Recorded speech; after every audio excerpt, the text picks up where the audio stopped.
Hello students, welcome back to the channel national commerce academy. और आज आप लोगों से मैं बेहद इम्पोर्टेंट एक चैप्टर के ऊपर बात करने जा रहा हूं। चैप्टर का नाम है issue of debentures. Class 12 CBSE और आईएससी के लिए ये वीडियो है। इस वीडियो में मैं वन शॉट में आपको इस चैप्टर से रिलेटेड सारी इंपॉर्टेंट बातें डिस्कस करूंगा और इस वीडियो को देखने के बाद आपका पूरा चैप्टर आपके बोर्ड एग्जाम के लिए कवर अप हो जाएगा। एग्जाम्स अब आने ही वाले हैं तो तैयारी बहुत अच्छी होनी चाहिए, इसीलिए बहुत समराइज और शॉर्ट वे में मैंने इस चैप्टर को कवर करने के लिए पूरी कोशिश की है। तो इस वीडियो को लास्ट तक जरूर देखिएगा ताकि आपके कंटेंट्स, आपके कॉन्सेप्ट क्लियर हो पाए। और जिन्होंने भी मेरे चैनल को सब्सक्राइब नहीं करा है, पहले मेरे चैनल को आप सब्सक्राइब जरूर कर दीजिएगा, क्योंकि आगे भी ऐसी वीडियोस आती रहेंगी वन शॉट में और आपको अकाउंटेंसी की पूरी वीडियोस यहां मिलना स्टार्ट हो जाएंगी। तो मेरे बच्चों, क्या पढ़ेंगे हम इस चैप्टर में, आइए शुरू करते हैं। ये स्क्रीन पर आप लोगों को दिख रहा होगा कि इस चैप्टर में हम क्या पढ़ रहे हैं। सीबीएसई के सिलेबस यानी एनसीईआरटी के सिलेबस के अकॉर्डिंग इस चैप्टर में हम सबसे पहले समझेंगे कि आपके मीनिंग, फीचर्स और कैरेक्टरिस्टिक्स ऑफ डिबेंचर्स को। उसके बाद हम समझेंगे डिबेंचर्स और शेयर्स में डिफरेंस क्या होता है। फिर हम समझेंगे कितने तरीके के डिबेंचर्स होते हैं, डिबेंचर कैसे इशू किए जा सकते हैं, फॉर कैश भी होते हैं और for consideration other than cash भी होते हैं।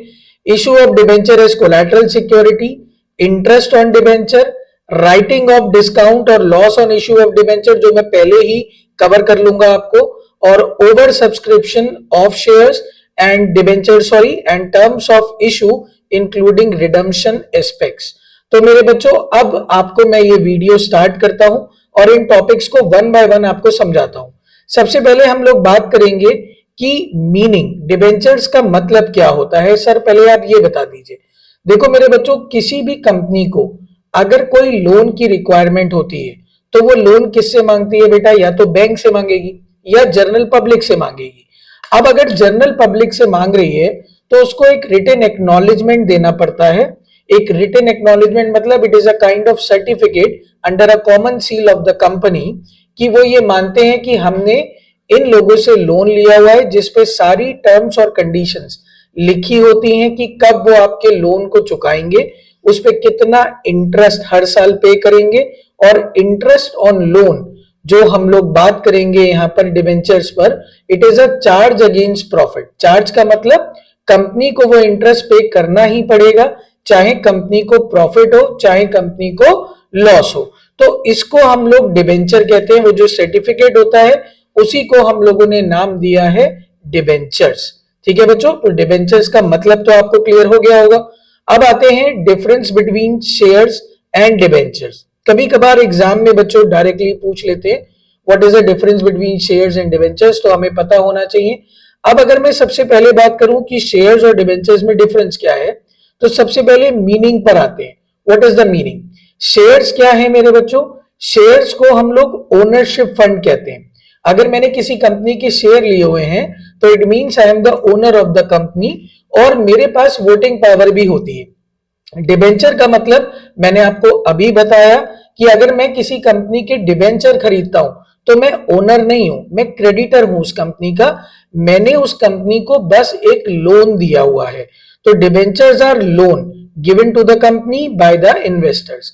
ओनरशिप, शेयर्स में तो ओनरशिप ट्रांसफर हो जाती है, मैंने आपको अभी बताया था, क्योंकि बिकॉज शेयर्स अगर मैं खरीदता हूं तो मैं उस कंपनी का मालिक, ओनर बन जाता हूं उतने रुपए का जितने रुपए के मैंने शेयर्स खरीदे हैं।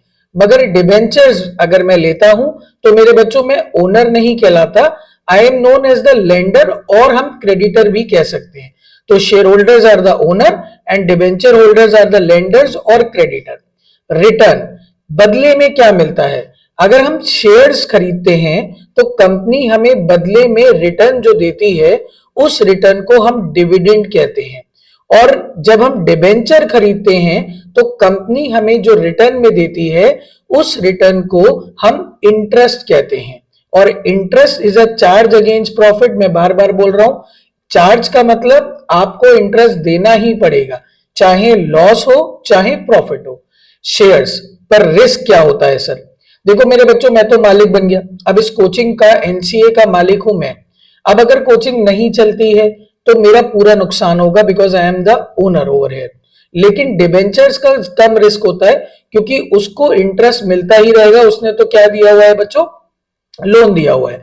तो शेयर होल्डर्स के पास ज्यादा रिस्क होता है, और मेरे बच्चों डिबेंचर होल्डर के पास रिस्क होता है, मैं ये नहीं कह रहा रिस्क नहीं होगा, मगर रिस्क कम होता है, क्योंकि उनको एक तरीके से गारंटी मिलती है कि उनका पेमेंट होगा ही होगा। अब वोटिंग पावर्स, यानी कि कौन बिजनेस के जो भी ट्रांजेक्शन होते हैं उनमें दखल अंदाज कर सकता है।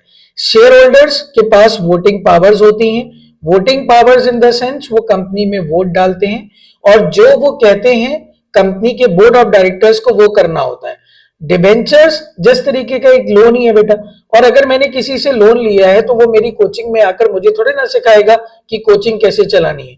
मैं उससे कहूंगा कि देख बेशाने, तुझे क्या मिल रहा है, इंटरेस्ट, तो इंटरेस्ट लेता रहे, एक समय के बाद मैं तेरा प्रिंसिपल अमाउंट भी दे दूंगा।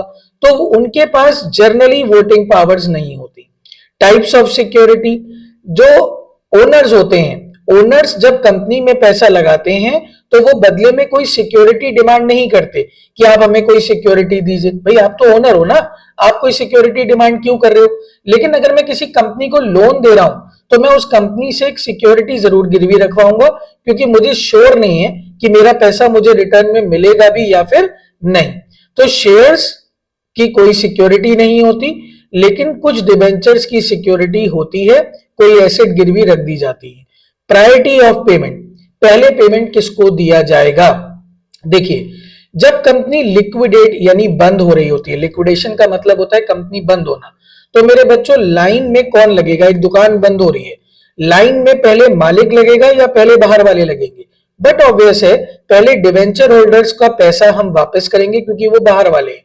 उसके बाद अगर कोई पैसा बच जाता है तो हम पेमेंट किसका करेंगे बेटा, शेयर होल्डर्स का पेमेंट कर देंगे। सुटेबिलिटी, देखो मेरे बच्चे, शेयर्स कब खरीदने, किन लोगों के लिए वो सुटेबल है। ये बेटा उन लोगों के लिए सुटेबल हैं जो माउंटेन ड्यू पीकर आए हैं। माउंटेन ड्यू का मतलब डर के आगे जीत है, वो रिस्क लेना चाहते हैं, और ज्यादा प्रॉफिट भी हो सकता है और नुकसान भी हो सकता है। कंपनी को प्रॉफिट ज्यादा हुआ तो प्रॉफिट आपको डिविडेंड ज्यादा मिलेगा, कोई फिक्स रेट तो होता नहीं है, और अगर लॉस हुआ तो आपको कुछ भी नहीं मिलेगा। लेकिन डिबेंचर होल्डर्स, डिबेंचर वो लोग खरीदते हैं जिनको रिस्क नहीं लेना है, वो सेफली गेम खेलना चाहते हैं, और वो एक फिक्स इनकम चाहते हैं, बदले में एक फिक्स रिटर्न, चाहे प्रॉफिट हो चाहे क्या हो बच्चों, लॉस हो। तो उम्मीद करता हूं कि शेयर्स और डिबेंचर्स में जो भी डिफरेंस है वो आपको क्लियर हो गए होंगे।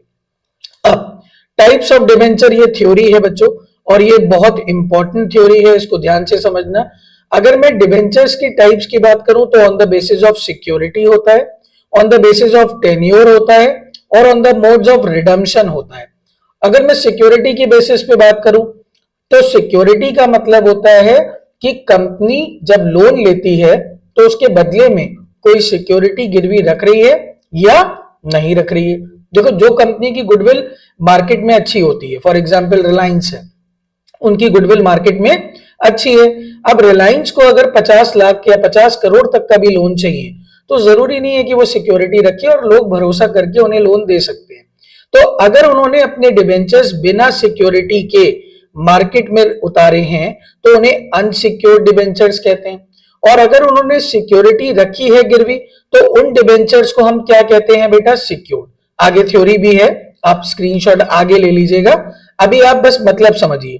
टेन्योर का मतलब होता है बच्चों to be paid back. Tenure का मतलब क्या होता है, कितने समय का लोन ले रहा हूं। समय दो तरीके का होता है मेरे बच्चों, एक वो जो कंपनी के लाइफ टाइम तक लोन रहेगा, जब कंपनी बंद होगी तभी हम लोन चुकाएंगे, वरना लोन नहीं चुकाएंगे, याद रखिएगा। एक वो जो कंपनी के लाइफ टाइम तक होता है, इररिडीमेबल डिवेंचर्स उसे कहते हैं, और एक वो जो ड्यूरिंग द लाइफ टाइम से पहले आपको कंपनी जो डिवेंचर होल्डर्स हैं उनका पेमेंट आपको उन्हें वापस करना पड़ेगा। तो अगर मुझे पेमेंट वापस करना है तो मेरा नाम है रिडीमेबल डिवेंचर, और अगर मुझे पेमेंट वापस नहीं करना है तो मेरा नाम क्या है मेरे बच्चों, कंपनी क्या बोलेगी उनको, इररिडीमेबल डिवेंचर्स। इसका मतलब इररिडीमेबल डिवेंचर्स का पेमेंट कंपनी सिर्फ तभी करेगी जब कंपनी बंद होगी। रिडीमेबल का डिबेंचर्स का पेमेंट कंपनी को टेन्योर मतलब एक फिक्स टाइम के बाद पेमेंट करना पड़ेगा। अब एक बहुत इंपॉर्टेंट बात एमसीक्यू के लिए याद रखना, कंपनीज एक्ट 2013 में कुछ लिखा हुआ है, उसमें यह लिखा हुआ है कि अब कंपनी सिर्फ रिडीमेबल डिबेंचर ही इशू करेगी।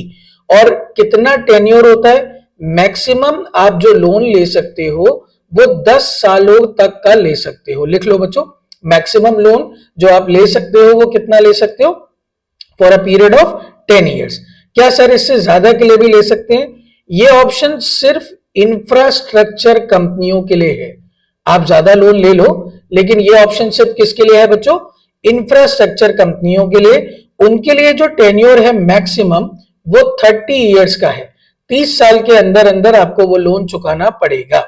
ठीक है बच्चों, तो on the basis of tenure आपको समझ में आ गया होगा। अब हम बात करते हैं मोड्स ऑफ रिडम्पशन, मतलब रिडम्पशन के तरीके क्या होंगे।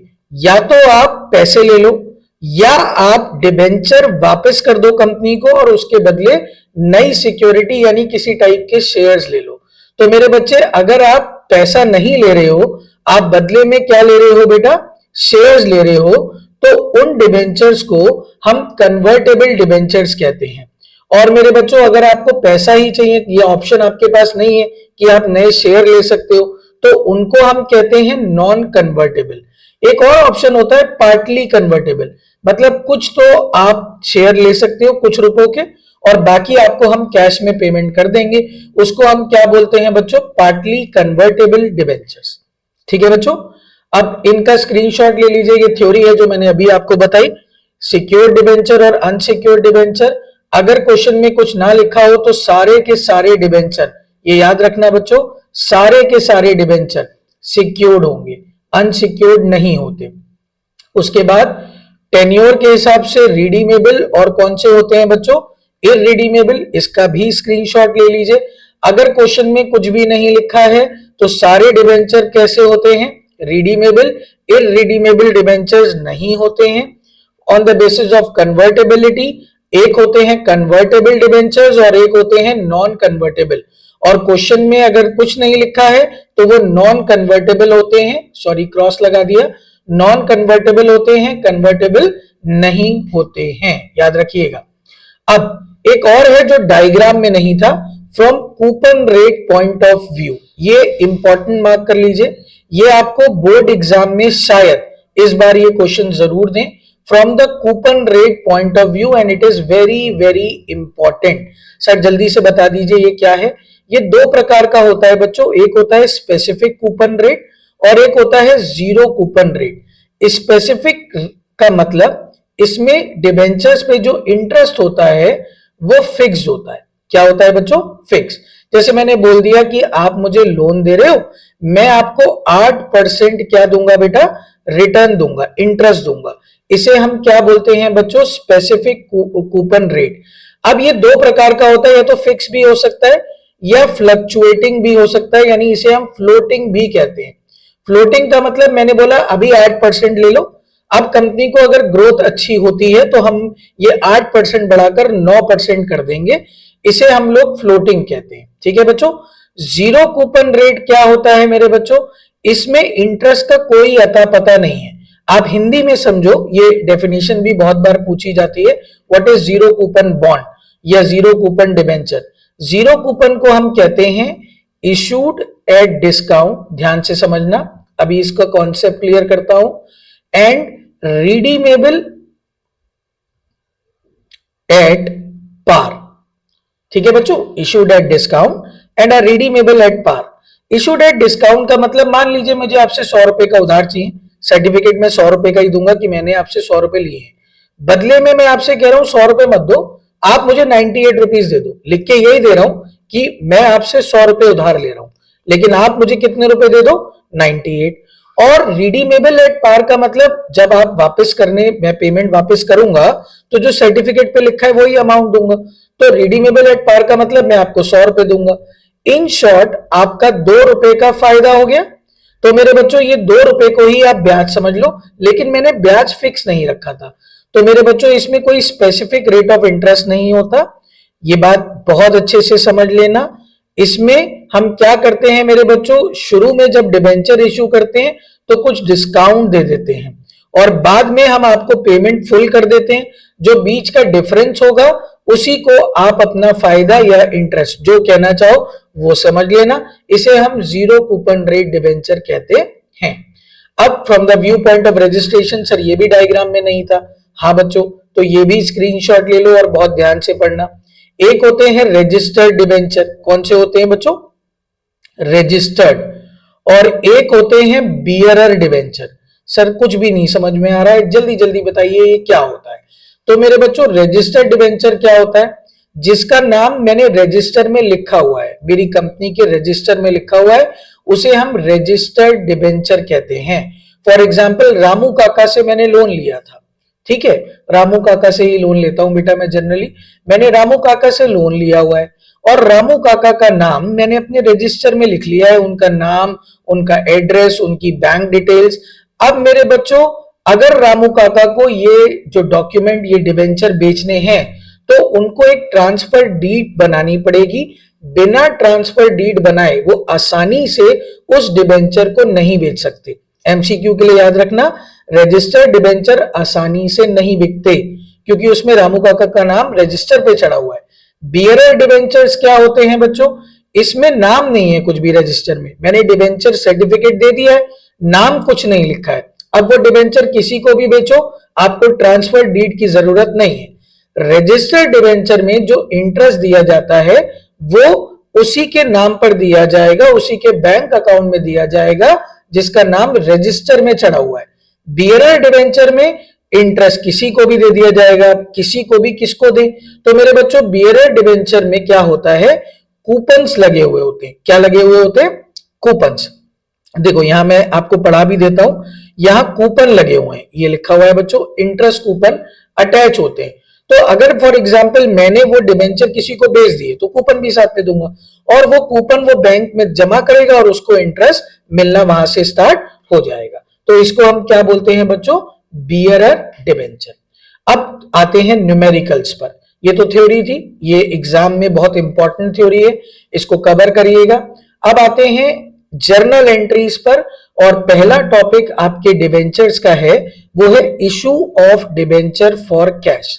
देखो बच्चों जैसे शेयर्स था बिल्कुल डिबेंचर्स वैसी है। शेयर्स दो तरीके से इशू होते हैं, फॉर कैश और for consideration other than cash. यहां पर डिबेंचर भी दो तरीके से इशू होंगे, issue of debenture for cash और issue of debenture for consideration other than cash.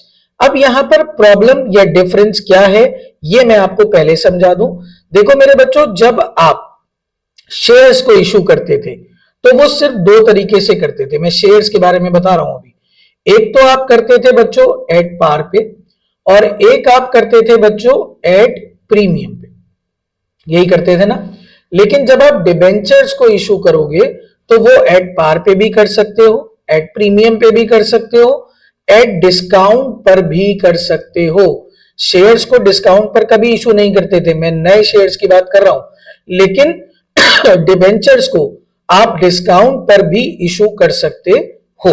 कितना डिस्काउंट दे सकते हैं इसकी भी कोई लिमिट नहीं है, ठीक है बच्चों।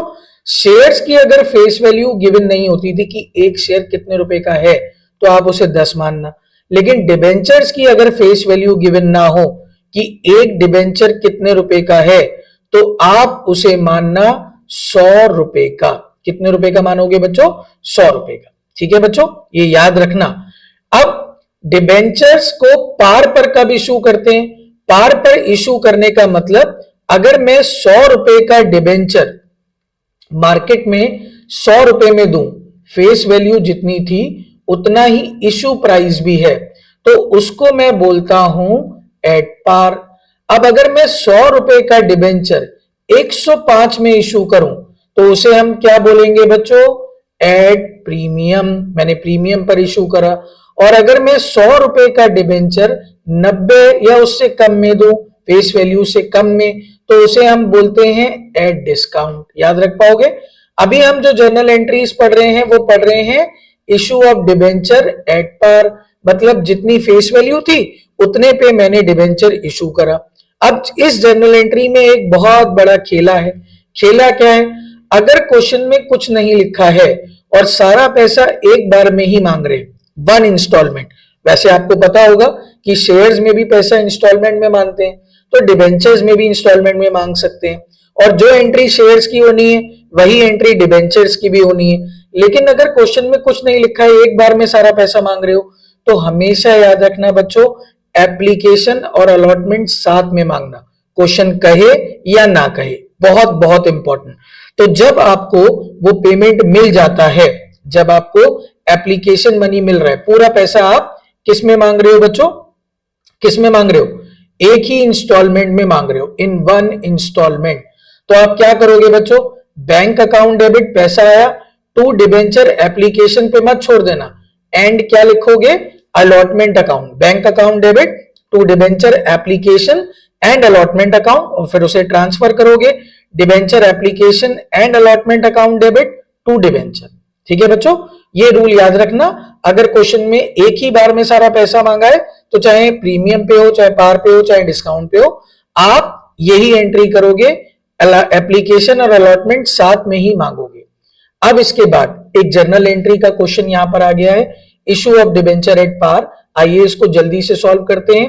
मेरी वीडियो में आपको मैं पहले थ्योरी पढ़ाऊंगा, कॉन्सेप्ट पढ़ाऊंगा, और फिर उसी से रिलेटेड एक क्वेश्चन भी दूंगा। ठीक है बच्चों, तो एबीसी लिमिटेड ने 10,000 डिबेंचर इशू करें, साफ साफ लिखा है। 12% डिबेंचर है, एक डिबेंचर कितने रुपए का है? 100 रुपए का।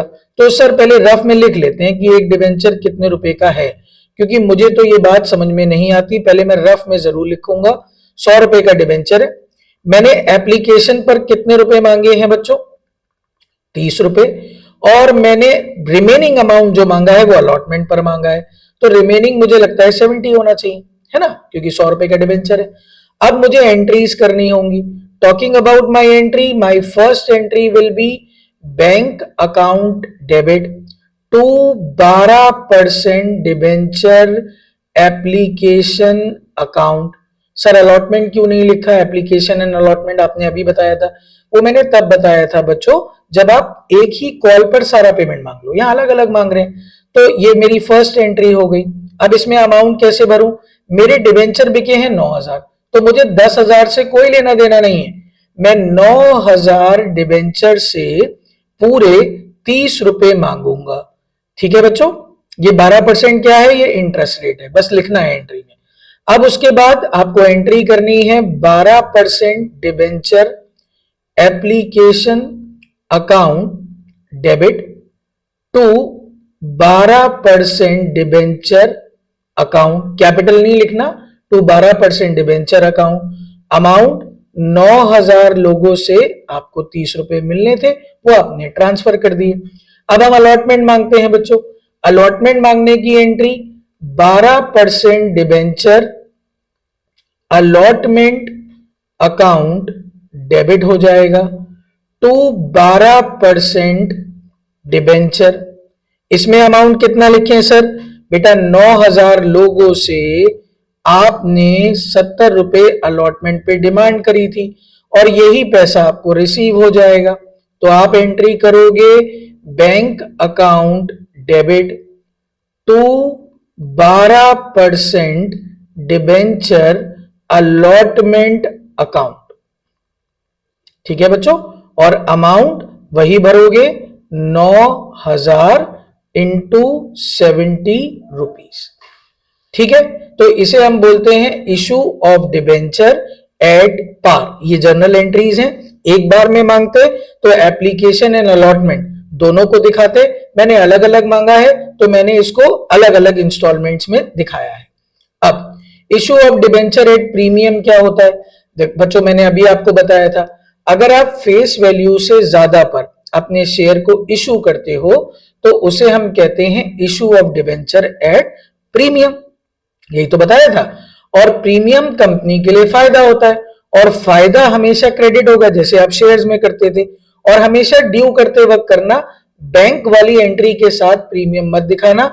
बड़ा बड़ा लिख लीजिए अपने नोट्स में, बैंक वाली एंट्री के साथ प्रीमियम नहीं आता। क्वेश्चन में अगर कुछ नहीं लिखा है कि प्रीमियम किस कॉल पर होगा, तो हम जैसे शेयर्स में करते थे अलॉटमेंट पर मांगेंगे, ये भी आप अपने नोट्स बना लीजिए।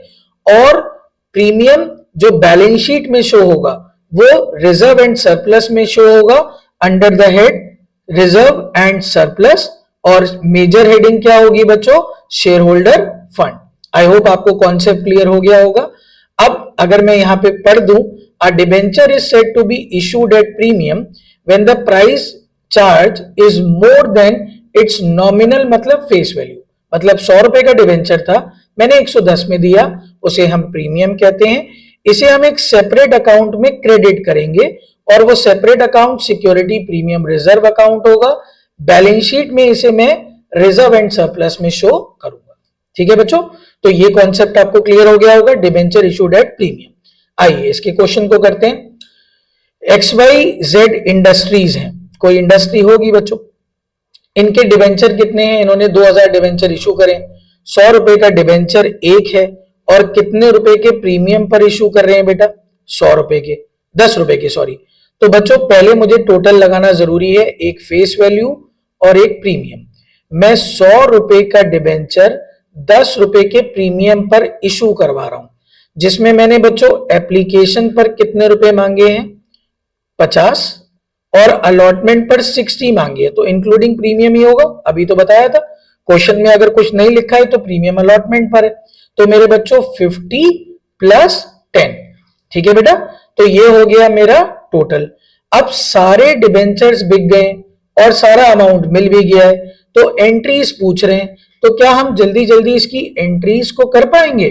पहली एंट्री क्या होनी चाहिए? आप ही लोग बता दो जरा जल्दी जल्दी। First entry, bank account debit करोगे to 10% debenture application account. Amount कैसे भरोगे? सारे डिबेंचर बिके हैं सर, तो 2000 इंटू 50। उसके बाद 10% डिबेंचर एप्लीकेशन अकाउंट डेबिट करोगे टू 10% डिबेंचर अकाउंट। ये भी जितने से क्रेडिट हुआ बच्चों उतने से डेबिट हो जाएगा। अब हम प्रीमियम पर आते हैं। प्रीमियम हमेशा ड्यू करते वक्त दिखाते हैं, बैंक वाली एंट्री के साथ नहीं दिखाते। तो इसका अमाउंट 10% डिबेंचर अलॉटमेंट अकाउंट आप डेबिट करोगे to 10% debenture and to security premium reserve account separate account में क्रेडिट करोगे। Sir how to fill the amount? देखो बेटा, इसमें टोटल लिखना, 2000 लोगों से आपने 60 रुपए मांगे, ये टोटल वैल्यू आ गई। अब प्रीमियम यहां फेस वैल्यू लिखना, प्रीमियम अलग दिखाना। फेस वैल्यू कितने रुपए की थी? 50 रुपए की, और 2000 इंटू 10 रुपए का क्या है बच्चों? प्रीमियम। अब जब आप पैसे रिसीव करोगे तो एंट्री क्या होगी? बैंक अकाउंट डेबिट टू कितने परसेंट डिबेंचर थे बच्चों? 10% डिबेंचर अलॉटमेंट अकाउंट। और कितने से ये क्रेडिट होगा? जितने से डेबिट हुआ बच्चों उतने से ही क्रेडिट होगा, यानी 2000 इंटू 60। इज दिस ओके बच्चों? इसे हम बोलते हैं issue of debenture at premium. तो ये वाला टॉपिक भी आपका पूरा हो गया। अब हम बात करते हैं issue of debenture at discount. मुझे लगता है एग्जाम में सबसे ज्यादा आने की जो संभावनाएं हैं वो ये हैं। इस पे बच्चों अलग से सुपर डुपर इंपॉर्टेंट आप मार्क कर लेना और इसको बहुत ध्यान से समझना। मैं आपको बहुत ध्यान से इसे पढ़ाऊंगा क्योंकि ये नया है, आपने शेयर्स में भी इसे नहीं पढ़ा था। तो डिस्काउंट क्या होता है? जब आप फेस वैल्यू से कम पर अगर अपने डिबेंचर्स को इशू कर रहे हो तो उसे हम बोलते हैं issue of share at discount. 100 रुपए का डिबेंचर था, आपने 95 में इशू करा, 5 रुपए का आपका डिस्काउंट हो गया। सर डिस्काउंट को कहां दिखाएंगे? बेटा सिमिलरली जैसे प्रीमियम को दिखाया था, बस प्रीमियम आपके लिए फायदा था, उसे आपने क्रेडिट करा था। डिस्काउंट अगर आप दे रहे हो तो वो आपके लिए नुकसान है और नुकसान को डेबिट करोगे, इसे भी ड्यू करते वक्त दिखाओगे। और क्वेश्चन में अगर कुछ नहीं लिखा है तो अलॉटमेंट पर ही डिस्काउंट आएगा।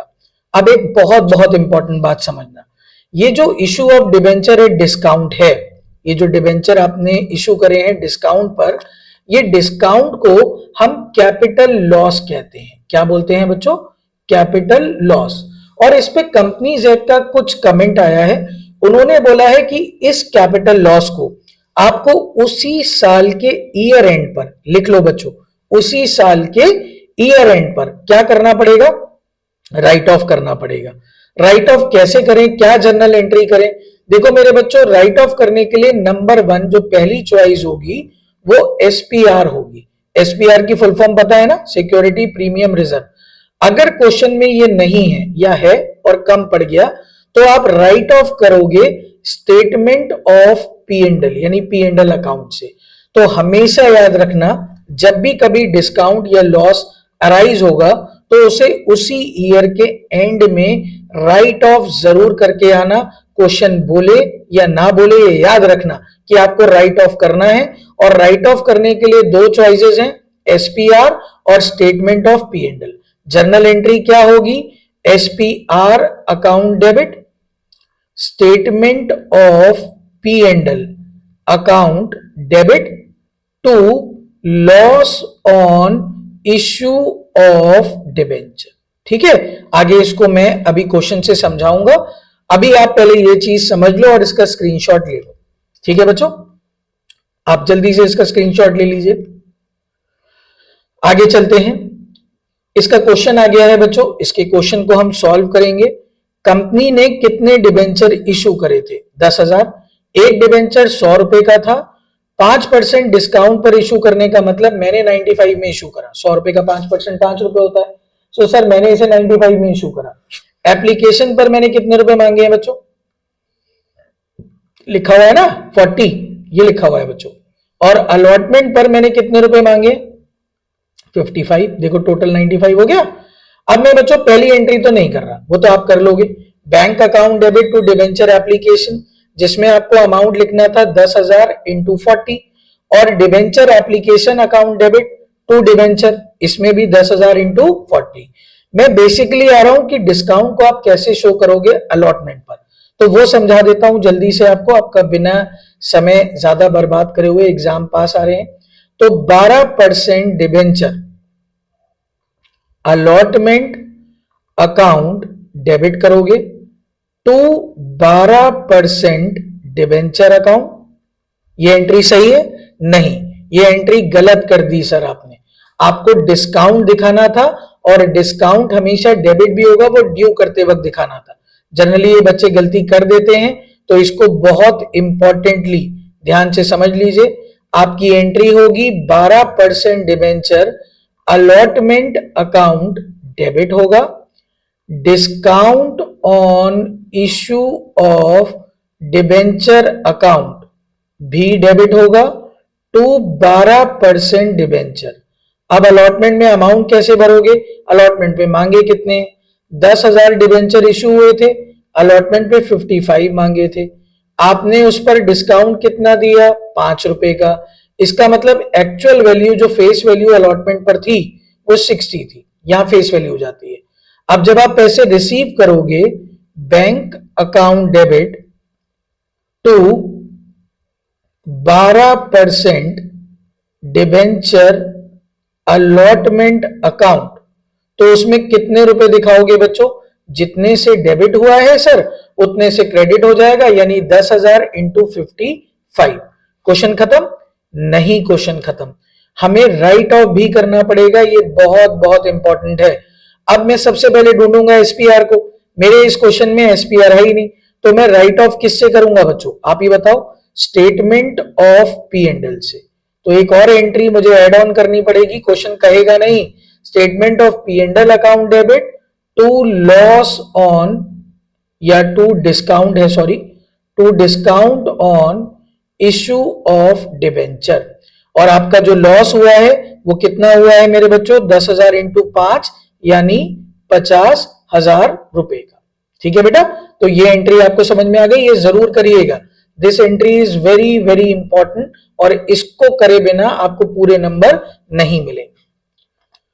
अब आगे आते हैं। Issue of debenture for consideration other than cash, ये आपने शेयर्स में जैसे पढ़ा है वैसे ही है। बस इसमें एक चीज नया है कि शेयर्स डिस्काउंट पर नहीं इशू होते थे, ये डिस्काउंट पर भी इशू होते हैं। तो हम क्या करते हैं, कभी कभार हम वेंडर के पास जाते हैं, वेंडर से क्या करते हैं बेटा, कोई एसेट खरीद के लाते हैं कि भाई हमें एक एसेट दे दो।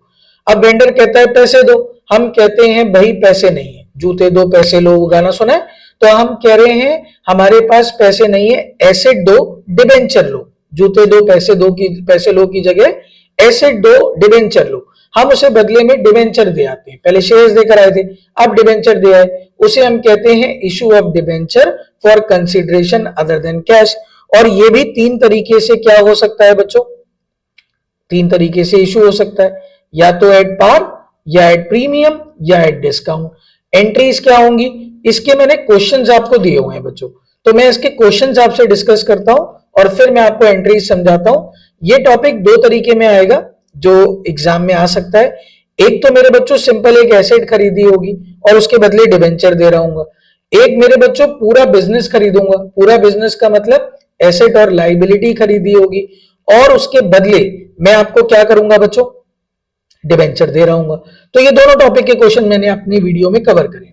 देखिए, आशीर्वाद कंपनी लिमिटेड ने एसेट खरीदी है, कितने रुपए की, 2 लाख रुपए की, अनदर कंपनी से खरीदी है। कंपनी का नाम मुझे नहीं पता, गिवन नहीं है, तो बच्चों पहली एंट्री एसेट को आन दो, एसेट डेबिट, और जिस कंपनी का नाम गुमनाम है उसकी जगह हम क्या लिख देंगे, वेंडर। ये तो शेयर्स में भी लिखा था, asset debit to vendor. Amount कितना होगा बच्चों, 2 लाख रुपए। अब हम बदले में उन्हें शेयर्स दे रहे हैं, डिबेंचर दे रहे हैं सॉरी, और यहां मुझे डिबेंचर गिवन है, ठीक है बच्चों, मैंने दे दिए हैं। क्वेश्चन में डिबेंचर्स गिवन होते नहीं है, आपको निकालने पड़ते हैं। तो अभी तो बहुत सिंपल क्वेश्चन मैंने आपको दिया है, वेंडर को आप डेबिट कर दोगे, जितने से क्रेडिट हुआ, ये तो मम्मी कसम खा लो भाई, जितने से क्रेडिट हुआ उतने से ये डेबिट जरूर होगा। और अब मैं डिबेंचर्स दे रहा हूं, तो 10% डिबेंचर, 2 लाख रुपए के डिबेंचर है, नंबर ऑफ डिबेंचर 2000 है, इंटू 100 रुपए का डिबेंचर है, ठीक है बच्चों। अब अगर क्वेश्चन में ये नंबर ऑफ डिबेंचर गिवन ना होते तो मुझे ये नंबर ऑफ डिबेंचर निकालने होते और नरेशन में लिखना भी होता कि मैं कितने डिबेंचर दे रहा हूं। तो मेरे बच्चों नंबर ऑफ डिबेंचर देने का जो फॉर्मूला होता है वो क्या होता है, नेट अमाउंट पेबल, मुझे कितने रुपए देने हैं, अपॉन एक डिबेंचर की फेस वैल्यू कितनी है। ये एट पार पे सिखा रहा हूं। और यहां पर डिबेंचर्स में आप यही लिखोगे, number of debentures into face value. देखो मैंने नीचे लिखा हुआ है, तो इसको इसी तरीके से समझो और आपकी एंट्रीज कंप्लीट हो जाएंगी। वेंडर जितने से क्रेडिट होगा उतने से डेबिट होगा, ठीक है बच्चों। और यहां लिखोगे number of debenture into face value. अब हम आते हैं नेक्स्ट टॉपिक पे। राज कंपनी ने एसेट खरीदी है 2,20,000 की अनदर कंपनी से। सर अनदर कंपनी का नाम ही नहीं गिवन है बेटा, अभी तो बताया था, नाम गिवन ना हो तो वेंडर लिखाना। और उसके बदले उन्होंने वादा किया है कि हम 2000 10% डिबेंचर देंगे, एक डिबेंचर 100 रुपए का होगा at a premium of 10%। Sir यहां भी डिबेंचर गिवन है बच्चों, डिबेंचर तो गिवन है, अगर डिबेंचर गिवन ना होते तो हम क्या करते, हम फॉर्मूला लगाते। नंबर ऑफ डिबेंचर निकालने का एक फॉर्मूला यहां क्या होगा, नेट अमाउंट पेबल, हमें जितने रुपए देने हैं, upon face value plus premium. Face value 100 रुपए का है, 10% प्रीमियम है। तो भैया आप जब जर्नल एंट्री करोगे तो सबसे पहली एंट्री क्या करोगे, आप करोगे एसेट अकाउंट डेबिट तो गुमनाम नहीं, गुमनाम नहीं, क्या लिखो बच्चों, वेंडर। इसमें आपका अमाउंट कितना आएगा, 2,20,000 रुपए। अब वेंडर डेबिट, अभी हमने बीच में मम्मी कसम खाई थी कि वेंडर जितने से क्रेडिट होगा उतने से डेबिट होगा। वेंडर डेबिट 2,20,000 टू 12% नहीं, 12 नहीं है sorry, 10% debenture and to security premium reserve. अब मेरे बच्चों मैंने आपको अभी तो डायरेक्ट क्वेश्चन दे दिए, एग्जाम में डायरेक्ट क्वेश्चन आएंगे नहीं, तो आपको इन डिबेंचर्स के आगे क्या लिखना होगा, नंबर ऑफ डिबेंचर, फॉर्मूला याद रखना, इनटू फेस वैल्यू, और number of debenture into premium का amount. How to calculate number of debenture, ये फॉर्मूले में मैंने यहां दे दिया, ये रहा बच्चों। ठीक है, ये फॉर्मूले में मैंने आपको दे दिया है। अब नंबर ऑफ डिबेंचर इस समय तो क्वेश्चन में गिवन है सर, तो ठीक है बच्चों, 2000 इंटू 100 और 2000 इंटू 10। ठीक है बच्चों, कहानी समझ में आई? तो ये है आपका issue of debenture at premium. अगला question, issue of debenture at discount, again a very important question. National packing company ने एसिड खरीदी है 190 की, अनदर कंपनी गुमनाम कंपनी। तो मेरे बच्चों अभी इस केस में भी नंबर ऑफ डिबेंचर कैलकुलेटेड है सर, ये तो बहुत इजी क्वेश्चंस दे रहे हो आप। तो यहां नंबर ऑफ डिबेंचर अगर गिवन ना होते तो आप फॉर्मूला लिख लो बच्चों, net amount payable upon face value minus discount. अब हम एंट्रीज पर आते हैं जल्दी जल्दी। पहले एसेट डेबिट टू कंपनी का नाम नहीं है, वेंडर को क्रेडिट कर दो 1,90,000। ठीक है बच्चों, ये वाली बात समझ में आ गई। अब हम क्या कर रहे हैं बच्चों, अब हम इसके बदले क्या दे रहे हैं आपको, डिबेंचर्स दे रहे हैं, और वो डिबेंचर भी किस पे दे रहे हैं, डिस्काउंट पर। तो वेंडर डेबिट, अमाउंट भरना सिखाता हूं अभी। डिस्काउंट आपके लिए खर्चा है, discount on issue of debenture debit to क्या करना है आपको, 9% डिबेंचर। देखिए वेंडर में 10%, सॉरी 9 गलत है ये, आप 10 लिख लेना। वेंडर में अमाउंट मुझे पता है, जितने से क्रेडिट होगा उतने से डेबिट होगा। अब बाकी अमाउंट्स हमें कैसे फिल करने हैं, उसके लिए फॉर्मूला मैंने आपको दे दिया था। अभी तो डायरेक्ट क्वेश्चन है, वैसे आप फॉर्मूला भी लिख लो, number of debenture into discount और number of debenture into face value. Debenture में हमेशा फेस वैल्यू। तो इस समय हमारे नंबर ऑफ डिबेंचर कितने हैं, 2000। डिस्काउंट कितना है, एक डिबेंचर पे 5 रुपए का, एंट्री देख लीजिएगा टैली हो जाएगी। और 2000 इंटू फेस वैल्यू कितने रुपए की है, 100। ठीक है बच्चों, यहां तक पहले आप देख लो, इसका स्क्रीनशॉट ले लो। कोई भी प्रॉब्लम अगर आ रही है तो मुझे आप लोग जल्दी से बता दो। Issue of debenture at discount,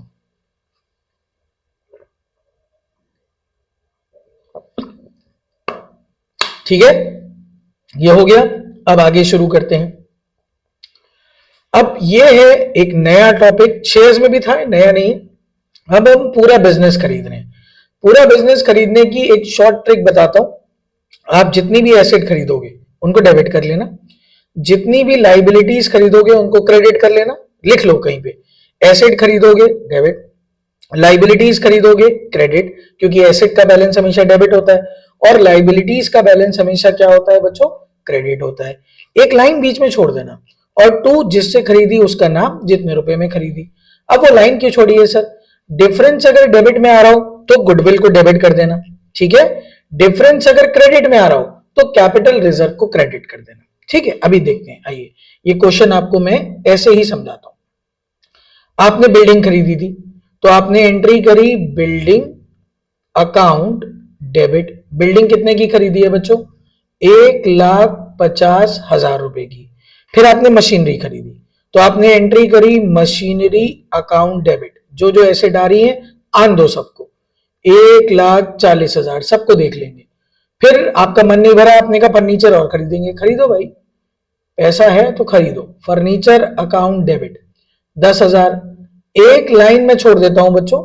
और फिर मैंने लाइबिलिटीज खरीदी, तो 2 लाइबिलिटीज, और लाइबिलिटीज मैंने कितने की खरीदी है, 20,000 रुपए की।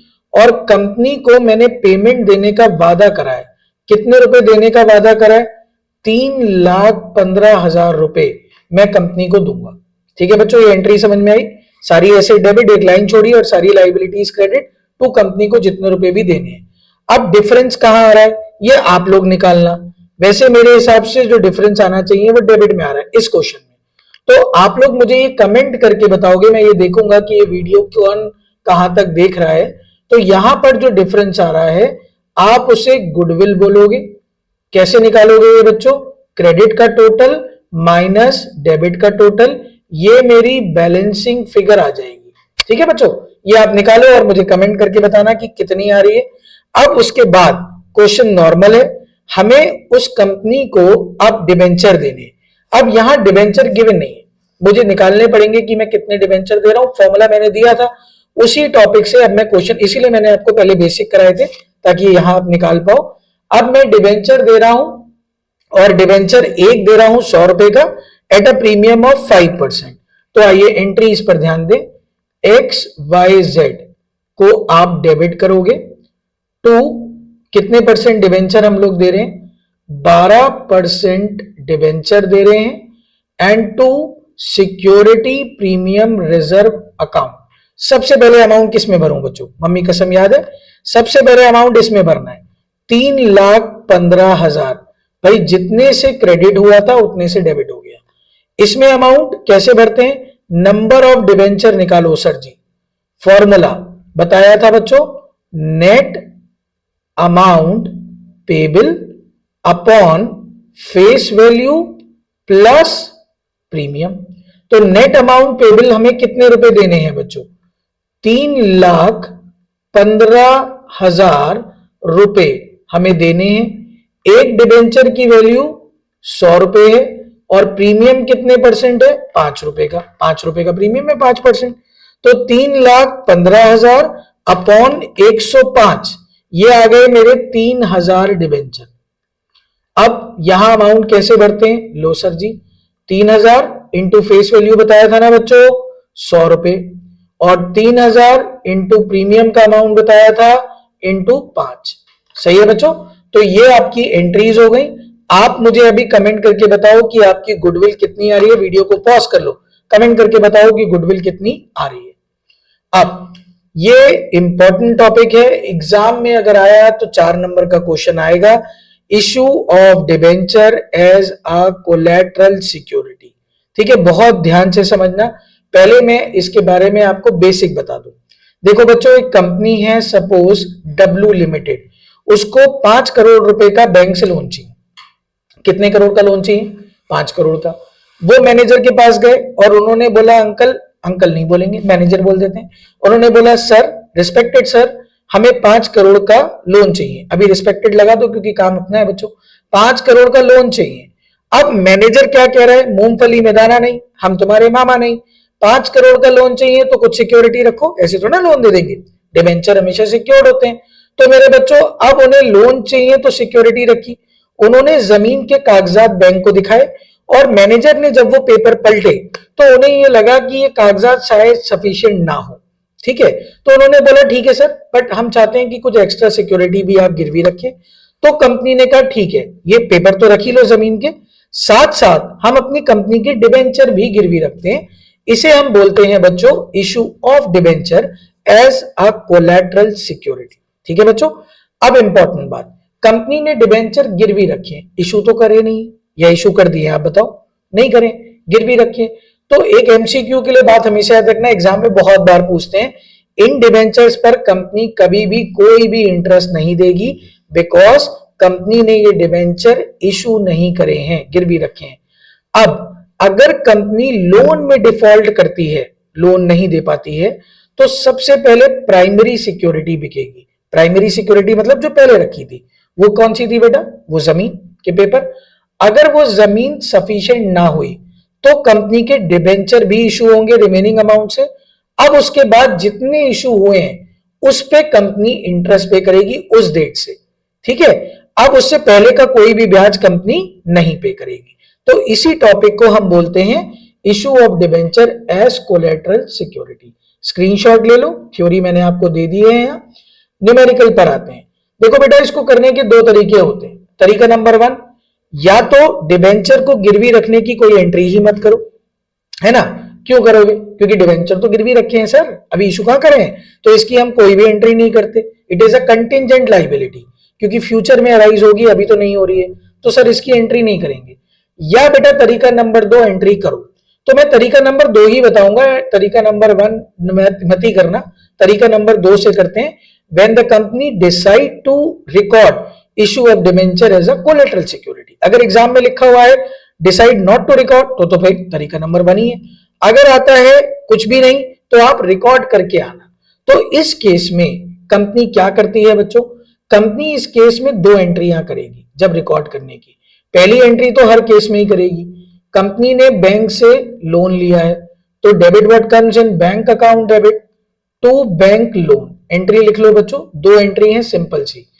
अब डिबेंचर जो कोलेटरल सिक्योरिटी पर इशू करे हैं, या तो कंपनी उसे रिकॉर्ड नहीं कर रही है, मैंने बोला क्वेश्चन में ना लिखा हो तो मत करना, कि लिखा हो सॉरी कि नहीं रिकॉर्ड कर रही है तो मत करना, अगर कुछ ना लिखा हो तो करना। तो हम एक और एंट्री करके आएंगे, debenture suspense account debit to debenture. Sir ये डिबेंचर सस्पेंस क्या है? बेटा अभी मुझे पता ही नहीं है कि डिबेंचर इशू होंगे या नहीं, अभी मैंने सस्पेंस में डाल दिया है। तो ये दो एंट्री रट लो बच्चों, पहली bank account debit to bank loan, दूसरी debenture suspense account debit to debenture. एक मैंने एमसीक्यू बताया आपको, जो कंपनी ने डिबेंचर कोलेटरल सिक्योरिटी के लिए दिए हैं उसकी आप कोई भी एंट्री पास नहीं करोगे, क्योंकि कोलेटरल एंट्री कह रहा हूं सॉरी, उस पर आप कोई भी इंटरेस्ट नहीं दोगे, कोलेटरल सिक्योरिटी पर कोई भी ब्याज तब तक नहीं दिया जाएगा जब तक वो डिबेंचर एक्चुअली में डिफॉल्ट होकर इशू ना हो। ठीक है बच्चों, आइए क्वेश्चन करते हैं। बेसिक क्वेश्चन है, एक कंपनी ने लोन लिया है 10 लाख रुपए का पंजाब नेशनल बैंक से और 12 लाख रुपए के डिबेंचर, रुपए हैं ये देख लेना बच्चों, यहां ध्यान से पढ़ना, ये क्या है बच्चों? रुपए, सॉरी बच्चों, 12 लाख रुपए के डिबेंचर इन्होंने क्या करे हैं बच्चों? इशू करें। एक डिबेंचर 100 रुपए का है, दो ही तो एंट्री करनी है सर, जल्दी जल्दी कर देते हैं। Bank account debit to bank loan, पहली एंट्री सर इसमें अमाउंट, बेटा बैंक लोन कितने का लिया? 10 लाख रुपए का। दूसरी entry debenture suspense account debit to debenture amount, 12 lakh रुपए के डिबेंचर आपने गिरवी रखे हैं। ठीक है बच्चों, तो ये आपकी एंट्री हो गई, ये दो एंट्री होनी है। सर इसमें 4 नंबर मिलेंगे ये दो एंट्री के? नहीं बच्चों, आपको इसके बाद कंपनी की बैलेंस शीट भी बनानी पड़ेगी। 4 नंबर इतने आसान तो नहीं है, तो बैलेंस शीट बनाना भी कोई टफ नहीं है, जल्दी जल्दी बना लेते हैं। एक्सट्रैक्ट ऑफ बैलेंस शीट, वैधानिक चेतावनी, पूरी बैलेंस शीट नहीं बना रहा हूं, कहीं आप सोचे सर गलत पढ़ा रहे हैं, तो बेटा मैं पूरी बैलेंस शीट यहां नहीं बना रहा हूं, जितनी रेलिवेंट है एग्जाम के लिए मैं वही चीज आपको इस टॉपिक में सिखा रहा हूं। तो बच्चों आपको क्या करना है, आपको लिखना है पर्टिकुलर्स, फॉर्मेट आपको पता होना चाहिए, note number, amount current year और अमाउंट प्रीवियस ईयर। ठीक है बच्चों, ये आपके फॉर्मेट है। अब क्या करना है सर, जल्दी जल्दी बताओ। तो मेरे बच्चों पर्टिकुलर्स में आइए सबसे पहले, और आप अपनी मेन हेडिंग को लिख लीजिए। आपकी पहली बैलेंस शीट की जो हेडिंग होती है उसको आप क्या बोलते हो बच्चों? Equity and liabilities. अब इसके अंदर जो पहली मेजर हेडिंग होती है वो तो शेयर होल्डर फंड होती है, लेकिन मैंने अभी बताया कि मैं तो सिर्फ रेलेवेंट चीजें बता रहा हूं, तो इसमें मैं पहली हेडिंग जो लिखूंगा वो क्या लिखूंगा? मैं लिखूंगा नॉन करेंट लाइबिलिटी। मैं नॉन करेंट लाइबिलिटी के बारे में बात कर रहा हूं, और उसके अंदर मुझे दिखाना है, नॉन करेंट लाइबिलिटी के अंदर मुझे क्या बात करना है बच्चों? मुझे बात करना है लॉन्ग टर्म बोरोइंग्स को लेकर। और लॉन्ग टर्म बोरोइंग्स कैसे आ रही है उनके लिए मैं नोट नंबर 1 बनाऊंगा। क्या बनाऊंगा बच्चों? Note number 1। यहां लॉन्ग टर्म बोरोइंग्स लिखनी है आपको, नोट नंबर 1 बनाओगे। ये बैलेंस शीट है। आंसर आ गया सर? नहीं आया। अभी हमें क्या बनाना होगा? एक नोट्स टू अकाउंट, ये भी बनाना पड़ेगा। आप नोट्स टू अकाउंट्स में क्या बनाओगे? आप बनाओगे लॉन्ग टर्म बोरोइंग्स का एक अकाउंट। कैसे बनाओगे आप मेरे बच्चों? सबसे पहले फॉर्मेट समझ लो, पर्टिकुलर्स, कुछ करना खास नहीं है, और अमाउंट। आप यहां लिखोगे आपने बैंक से लोन लिया। कितने का लोन लिया है बच्चों आप बताओ? आपने बैंक से लोन लिया है 10 लाख रुपए का सर जी, और फिर आपने 12%, 10%, मुझे 12% की याद आ रहा है, आपने 10% डिबेंचर की एंट्री कर दी थी, क्रेडिट करा था 12 लाख रुपए की। लेकिन क्या वो डिबेंचर एक्चुअली में इशू करे थे? नहीं सर। तो उसमें से डिबेंचर सस्पेंस 12 लाख रुपए के माइनस कर दूंगा। कितने रुपए के माइनस कर दूंगा बच्चों? 12 लाख रुपए के। ये मेरा मार्कर ठीक से काम नहीं कर रहा है। 12 लाख रुपए आपने माइनस कर दिए, बाहर वैल्यू नील आ जाएगी। यहां आपको कुछ भी नहीं लिखना है, नील। तो मेरे बच्चों डिबेंचर इशू करे थे, क्रेडिट करे थे, लेकिन वो सस्पेंस से राइट ऑफ हो जाएंगे तो वैल्यू नील ही आएगी। तो आपकी जो करंट ईयर में वैल्यू आनी है वो 10 लाख आनी है। आपने 10 लाख रुपए के डिबेंचर लोन लिया है, डिबेंचर गिरवी रखने का आपने शो नहीं करा, प्रीवियस ईयर में इसका कोई भी इंपैक्ट नहीं आएगा। ठीक है बच्चों, तो करना क्या है, 2 एंट्रीज करनी है, बैलेंस शीट बनानी है और नोट्स टू अकाउंट्स आपको यहां शो करने हैं। अब इसके बाद लास्ट टॉपिक आज का, जिसमें ये बहुत बहुत इंपॉर्टेंट है। ऐसा प्रतीत हुआ जा रहा है कि 6 मार्क्स में ये क्वेश्चंस आपको जरूर दिए जाएंगे। Terms of issue of debenture. ठीक है, अब इसमें 6 कंडीशंस हैं बच्चों। मैं एक एक करके ये सारी कंडीशन आपको जल्दी जल्दी यहां बताऊंगा। इरेजर की मदद से इरेज भी करूंगा, थोड़ा समय इसमें लग सकता है, लेकिन हम जल्दी जल्दी इसको करके खत्म करते हैं। सबसे पहले issue of debenture at par and redeemable at par. याद रखिएगा, रिडम्पशन की एंट्रीज सीबीएसई के सिलेबस में नहीं है, आईएससी में है। तो आईएससी वालों को तो रिडम्पशन भी पढ़ना होगा, मैं कराऊंगा एंट्रीज। सीबीएसई को सिर्फ इशू की एंट्रीज करनी है। तो अगर मैं कहूं कि मान लीजिए 100 रुपए का डिबेंचर मैंने 100 रुपए में इशू करा और 100 रुपए का डिबेंचर मैंने 100 रुपए में रिडीम भी करा, ये इशू की एंट्री और ये रिडम्पशन की एंट्री यही साथ में कर रहा हूं।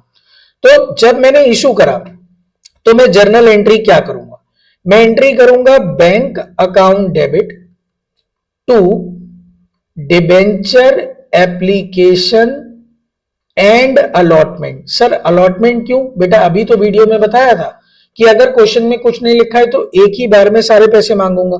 मुझे कितने रुपए मिले? 100 रुपए। पहला केस समझा रहा हूं बच्चों, issued at par and redeemable at par. फिर debenture application and allotment account debit 100 रुपए टू डिबेंचर 100 रुपए। ठीक है, सीबीएसई को सिर्फ इतना ही करना है। आईएससी को रिडम्पशन की एंट्रीज भी करनी है और सीबीएसई भी सीख ही लो, क्योंकि मान लो रिडम्पशन आ गया तो आपको ये पता होना चाहिए। तो 12% या जितने परसेंट भी डिबेंचर है, डिबेंचर अकाउंट डेबिट आपको पहले पेमेंट ड्यू करना है। डिबेंचर अभी तक क्रेडिट हुआ था, अब उसे खत्म करना है, आपने डेबिट कर लिया। टू डिबेंचर होल्डर आपको कितने रुपए देने हैं? डिबेंचर होल्डर को 100 रुपए।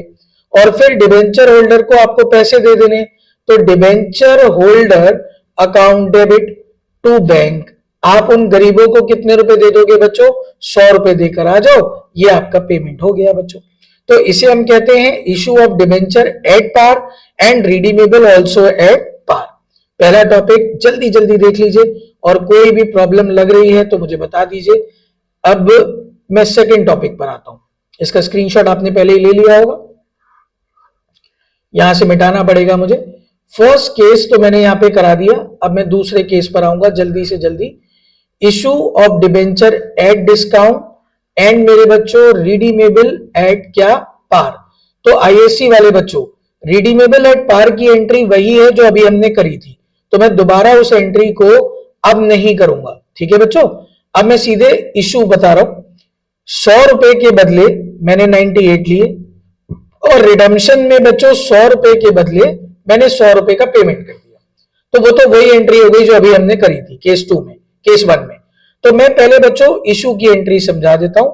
Bank account debit to debenture application and allotment. कितने रुपए आए हैं बच्चों मेरे पास? 98 रुपीज। 100 रुपए कहां है? मेरे को 98 मिले। और डिस्काउंट हमेशा ड्यू करते वक्त आता है, रिसीव करते वक्त नहीं आता।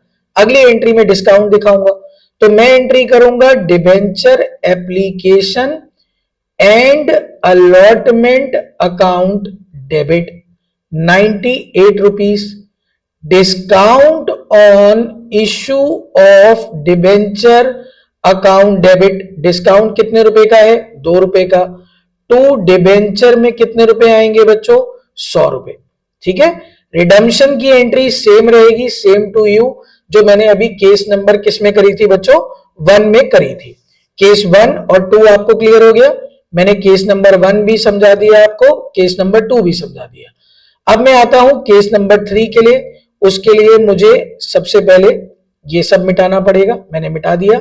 अब आते हैं केस नंबर 3 पर। इशू डेट प्रीमियम 100 रुपए के बदले 105 रुपए ले रहा हूं और रिडीमेबल एट पार 100 रुपए के बदले 100 रुपए दे रहा हूं। ठीक है, 100 रुपए के बदले ले कितने रहा हूं 105, 100 रुपए के बदले दे कितने रहा हूं 100 रुपए। तो बेटा रिडम्पशन की एंट्री वही जो दो केसेस में हमने ऊपर पढ़ ली है। इशू के बारे में बात करते हैं। First entry bank account debit. अच्छा, पिछले केस में एक चीज बताना भूल गया, हमने जो डिस्काउंट की एंट्री करी थी वो कैपिटल लॉस था, उसको राइट ऑफ जरूर करना। देखो मैं ही भूल गया पढ़ाते पढ़ाते, आपको डिस्काउंट को राइट ऑफ करना पड़ेगा। और वो राइट ऑफ किससे करोगे, प्रीमियम था नहीं सेकंड केस में, तो आप statement of P and L से राइट ऑफ करना।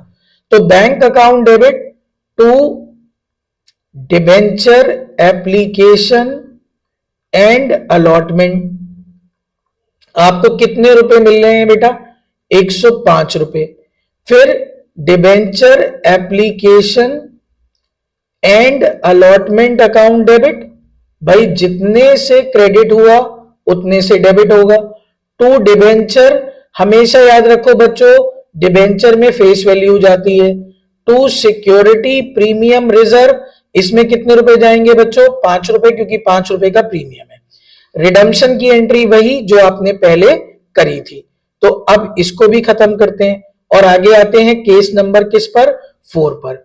यहां से इंपॉर्टेंट टॉपिक शुरू है, ध्यान से समझते हुए पढ़िएगा। Issue at par and redeemable at premium. तो मेरे बच्चों 100 रुपए के बदले 100 रुपए लिए और 100 रुपए के बदले 105 रुपए देना है। अब मैं आपसे क्वेश्चन पूछना चाहता हूं कि अगर मुझे 100 रुपए के बदले 105 रुपए देने हैं तो यह बात मुझे इशू करते वक्त ही पता होगी या बाद में पता चलेगी, आप ही बताओ। इशू करते वक्त ही पता होगी ना। क्लास 11 में कॉन्सेप्ट पढ़ा था प्रूडेंस, जिसकी एक कहानी थी all anticipated losses can be recorded. तो मेरे बच्चों ये एंटीसिपेटेड लॉस है और इसको आप इशू करते वक्त ही रिकॉर्ड करोगे। यहां आप आंसू रो लो अभी, और रोना कितने रुपए के लिए है 5 रुपए के लिए, क्योंकि आपको 5 रुपए एक्स्ट्रा देने हैं रिडम्पशन के समय। तो मेरे बच्चों फर्स्ट एंट्री याद रखिएगा, रोना भी है हमें। Bank account debit to debenture application and allotment. इसमें मुझे अमाउंट कितना लिखना है भाई 100 रुपए आए थे सर। अब debenture application and allotment account debit कितने रुपए बच्चों 100। सर मुझे रोना है 5 रुपए के लिए, पता है बच्चों मुझे। तो रोना है तो नुकसान है, नुकसान हमेशा डेबिट होता है। Loss on issue of debenture account debit कितने रुपए बच्चों 5 रुपए के लिए रो रहे हैं। टू डिबेंचर, डिबेंचर में कितने रुपए जाएंगे, कितने रुपए जाएंगे बच्चों, फेस वैल्यू जाती है ना 100 रुपए। ठीक है, तो क्या मेरी एंट्री टेली हुई। सर आपने गलत पढ़ा दिया, एंट्री नहीं टेली हो रही।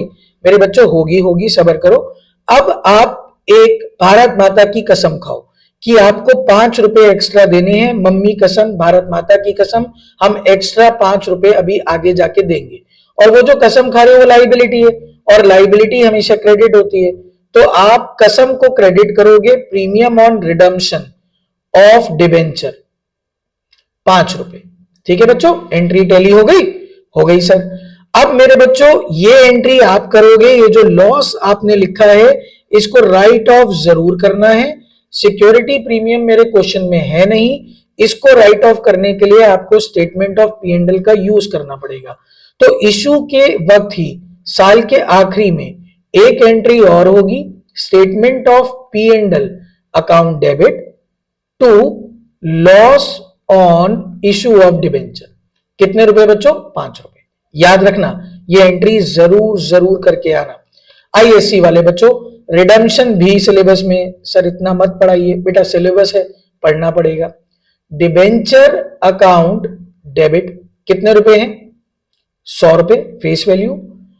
टू डिबेंचर होल्डर को आपको कितने रुपए देने हैं बच्चों, डिबेंचर होल्डर को आपको देने 105 रुपए।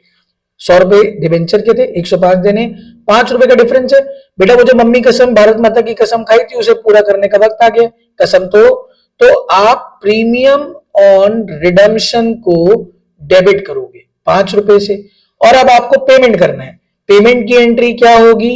Debenture holder account debit to bank, और पेमेंट कितना करना है बच्चों? 105 रुपए। आप पहले से ही जानते हो 105 का पेमेंट कर रहे हैं, यहां 105 रुपए आ जाएंगे। केस 4 क्लियर हो गया बच्चों। अब आते हैं केस 5 पर, जल्दी जल्दी सारे क्वेश्चन करते हैं। Issued at discount and redeemable at premium, ये मेरे हिसाब से इस टॉपिक का सबसे इंपॉर्टेंट क्वेश्चन है, 100% एग्जाम में ये आएगा। इशूड एट डिस्काउंट, ध्यान से समझना बच्चों, 100 रुपए के बदले 98 और 100 रुपए के बदले 105। तो मेरे बच्चों आईएससी वाले बच्चों, रिडम्पशन वाली एंट्री में नहीं करूंगा क्योंकि ऊपर वही सेम एंट्री करी थी, 100 रुपए के बदले 105, तो वो आप कर लोगे, मुझे पता है। यहां समझते हैं, देखो मेरे बच्चों, यहां नुकसान इशू करते वक्त भी हुआ 2 रुपए का, और यहां नुकसान रिडम्पशन के वक्त भी हो रहा है 5 रुपए का, तो मेरा टोटल नुकसान हो रहा है 7 रुपए का। अब इसको अलग अलग क्या रो, है ना, जैसे मैंने एक बच्चा रो रहा था, मैंने उसको बोला बेटा क्यों रो रहे हो, उसने बोला सर एक चीज खो गई थी, तो वो मैंने उसको एक चॉकलेट लाके दे दी, मैंने कहा रो मत। अब वो बेचारा रोना बंद हुआ, मैं वापस जा रहा था, फिर मैंने दोबारा देखा तो वो फिर रोने लगा, मैंने कहा बेटा अब क्या हुआ, बोला सर एक और चीज खो गई थी। तो बेटा अब मैं वो पहली वाली चॉकलेट भी छीन लूंगा, उल्लू बना रहा है मुझे, एक ही बार रो लेना, अलग अलग क्यों रो रहा है। तो बेटा मैं टोटल नुकसान 7 रुपए का हुआ, मैं इसे लॉस में ही दिखाऊंगा, डिस्काउंट अलग से नहीं दिखाऊंगा, loss on issue of debenture दिखाऊंगा। तो पहले मैं गलत एंट्री लिखूंगा, बताऊंगा क्या गलती हुई, उसको बाद उसे सही करेंगे और फिर हम एंट्रीज पढ़ेंगे। तो मेरे बच्चों bank account debit to debenture application and allotment, इसमें कितने रुपए आएंगे बच्चों? 98। उसके बाद debenture application and allotment debit, भाई जितने से क्रेडिट हुआ उतने से डेबिट हो जाएगा।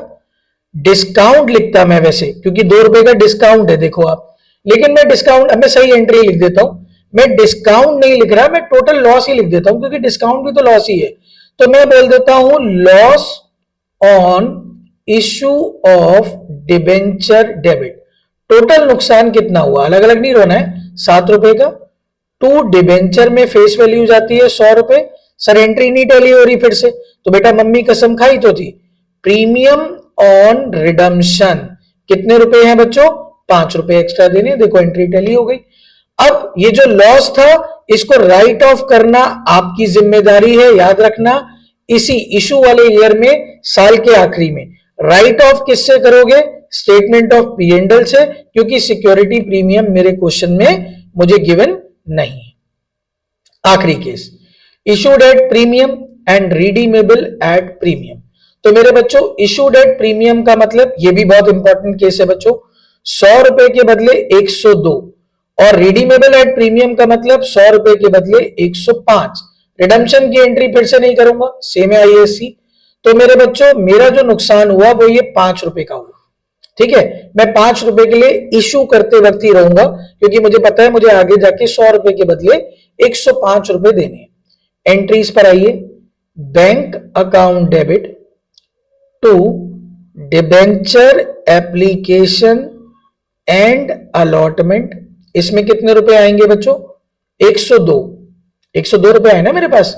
अब debenture application and allotment account debit, जितने से क्रेडिट हुआ उतने से डेबिट हो गया। रोना है मुझे, आंसू बहाने हैं। Loss on issue of debenture debit, नुकसान कितने रुपए का हुआ है सर? 5 रुपए का सर। टू डिबेंचर, डिबेंचर में फेस वैल्यू आती है हमेशा 100 रुपए, प्रीमियम पर इशू हुआ था, सिक्योरिटी प्रीमियम रिजर्व में क्रेडिट होगा 2 रुपए, और मम्मी कसम आपने खाई थी प्रीमियम ऑन रिडम्पशन।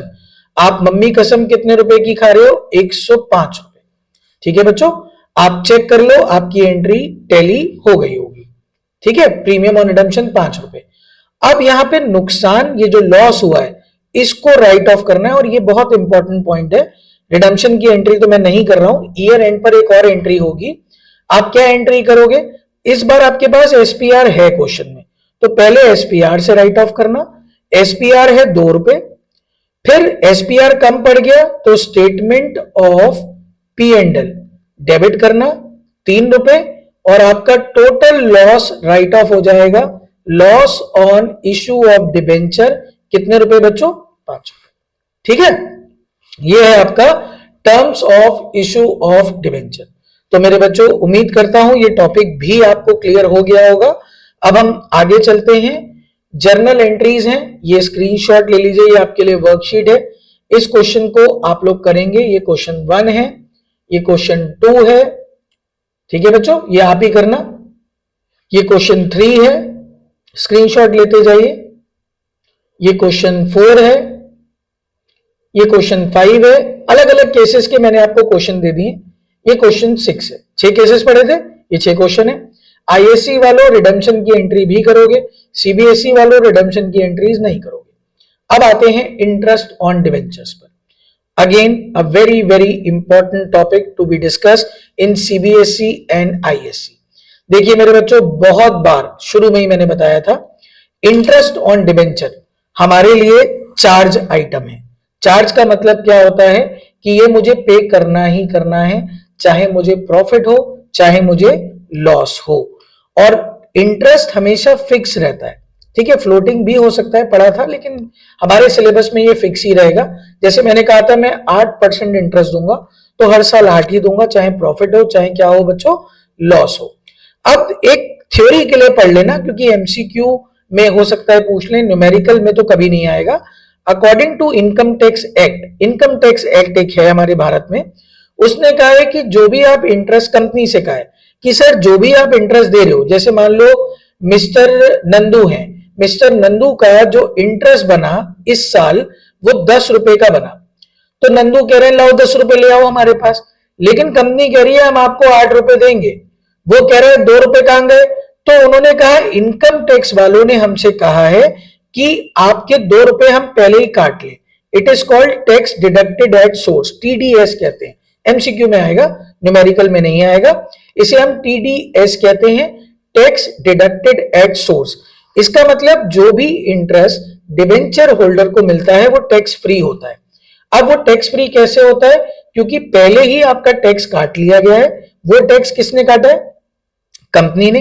तो टीडीएस कंपनी के लिए लाइबिलिटी है, वो टीडीएस उन्हें किसको जमा करना है बच्चों, सरकार को जमा करना है। ठीक है बेटा, अब इसकी 2 ही एंट्रीज देखो। जब भी हम लोग इंटरेस्ट की बात करेंगे तो इंटरेस्ट कंपनी हाफ ईयरली भी दे सकती है, क्वार्टरली भी दे सकती है और ईयरली भी दे सकती है, लेकिन अगर क्वेश्चन में कुछ ना लिखा हो तो आप उसे हर साल हाफ ईयरली ही दोगे। और इंटरेस्ट हमेशा फेस वैल्यू पर देते हैं, डिस्काउंट मत जोड़ना, प्रीमियम मत जोड़ना, हमेशा फेस वैल्यू पर देना। जैसे इस क्वेश्चन में मैं डायरेक्ट एंट्री आपको करके दिखाता हूं, क्या है कॉन्सेप्ट, और कॉन्सेप्ट को क्लियर करता हूं। आपने 2000 10% डिवेंचर इशू करें, एक डिवेंचर 100 रुपए का है at a discount of 10%। Sir मुझे डिस्काउंट से कोई लेना देना नहीं है, मैं सीधे करता हूं 2000 इंटू 100, फेस वैल्यू निकाल लेता हूं।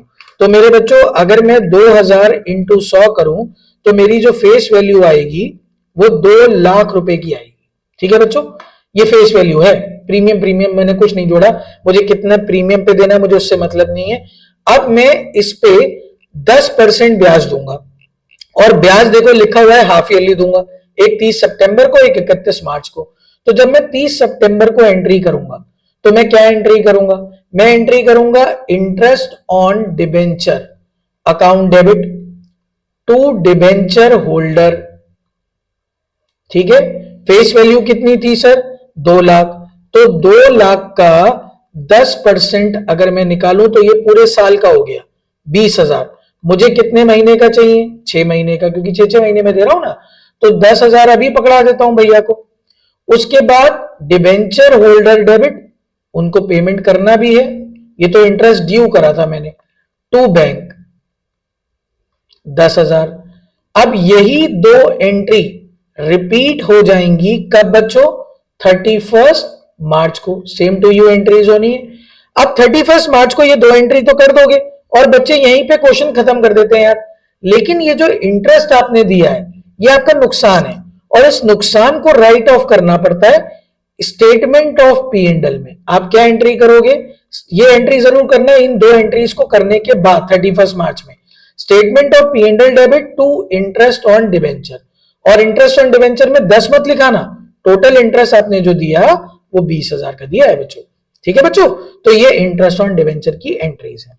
अब कुछ एमसीक्यूज जल्दी से डिस्कस करते हैं ताकि आपका कॉन्सेप्ट क्लैरिटी हो जाए। What is a debenture? Debenture कौन है? ओनर तो है नहीं। डिवेंचर कौन है बच्चों? क्रेडिटर है। क्रेडिटर पे टिक लगा लो। Which of the following is a feature of debenture? Debenture के फीचर्स क्या है? डिवेंचर्स के पास वोटिंग पावर होती है? नहीं। डिवेंचर्स को फिक्स डिविडेंड मिलता है। फिक्स देख के टिक मत लगा देना, डिविडेंड कहां मिलता है उन्हें? तो शेयर होल्डर्स को मिलता है। फिक्स रेट ऑफ क्या मिलता है? इंटरेस्ट मिलता है।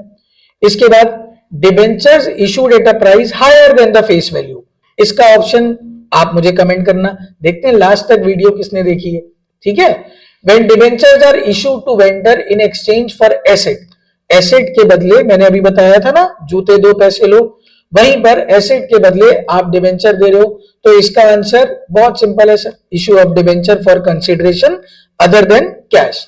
तो सारे कॉन्सेप्ट्स मैंने इस चैप्टर में क्लियर कर दिए हैं। उम्मीद करता हूं कि आपके कॉन्सेप्ट्स क्लियर हुए होंगे।